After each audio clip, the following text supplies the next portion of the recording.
കോഴിക്കോട് വെള്ളയിൽ സ്വദേശിയായ ആസിമിന്റെ മരണത്തിൽ ദുരൂഹതയുണ്ടെന്ന ആരോപണത്തെ തുടർന്ന് മൃതദേഹം പുറത്തെടുത്തു. കോനാട് ഖബർസ്ഥാനിൽ നിന്നാണ് മൃതദേഹം പുറത്തെടുത്തത്. കുടുംബം ദുരൂഹത ആരോപിച്ചതിനെ തുടർന്നാണ് മൃതദേഹം പരിശോധനയ്ക്കായി പുറത്തെടുത്തത്. മിഥില ബാലൻ ചേരുന്നുണ്ട് വിശദാംശങ്ങളുമായി കോഴിക്കോട് നിന്ന്. മിഥില, വീട്ടിലെത്തി ഈ ഓണവും നബിദിനാഘോഷവും കഴിഞ്ഞ് വീട്ടിലെത്തി ഉറങ്ങാൻ കിടക്കുന്നു. പിന്നീട് വിളിച്ചിട്ട് എഴുന്നേൽക്കുന്നില്ല. കുടുംബത്തിന് ചില സംശയങ്ങൾ വരുന്നു. ഈ പോസ്റ്റ്മോർട്ടം നടപടികൾ അതെപ്പോഴാണ്? ഗോകുലെ, പോസ്റ്റ്മോർട്ടം നടപടികൾ ഇപ്പോൾ കോഴിക്കോട് മെഡിക്കൽ കോളേജ് ആശുപത്രിയിൽ പുരോഗമിച്ചുകൊണ്ടിരിക്കുകയാണ്. ഈ മാസം 7 പുലർച്ചെയാണ് ഇയാൾ മരിച്ചത്.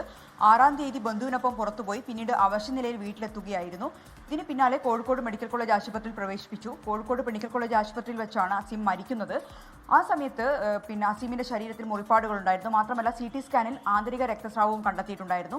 പക്ഷേ പോസ്റ്റ്മോർട്ടം ഒന്നും നടത്താതെ മൃതദേഹം കബറടക്കി. പക്ഷേ അതിന് പിന്നാലെ ഇത് ഒരു കുടുംബത്തിന് സംശയങ്ങളെല്ലാം തോന്നിയതിന് പിന്നാലെയാണ് പോലീസിൽ പരാതി നൽകുകയും ഈ ഒരു പരാതിയുടെ അടിസ്ഥാനത്തിൽ ഇന്നിപ്പോൾ ഈ ഒരു മൃതദേഹം പുറത്തെടുക്കുകയും ചെയ്തിട്ടുള്ളത്.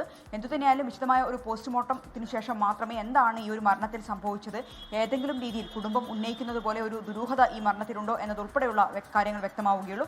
അത് വൈകുന്നേരത്തോടെ തന്നെ അക്കാര്യത്തിൽ ഒരു തീരുമാനം ഉണ്ടാകും എന്ന് തന്നെയാണ് കരുതുന്നത്. ലോകത്തെവിടെയായാലും ഏത് സമയത്തും 24 വാർത്തകളും ഓഗ്മെന്റഡ് റിയാലിറ്റി പാക്കേജുകളും എക്സ്പ്ലെയിനറുകളും വിശദമായി കാണാൻ ഞങ്ങളുടെ യൂട്യൂബ് ചാനൽ നിങ്ങൾക്ക് സബ്സ്ക്രൈബ് ചെയ്യാം.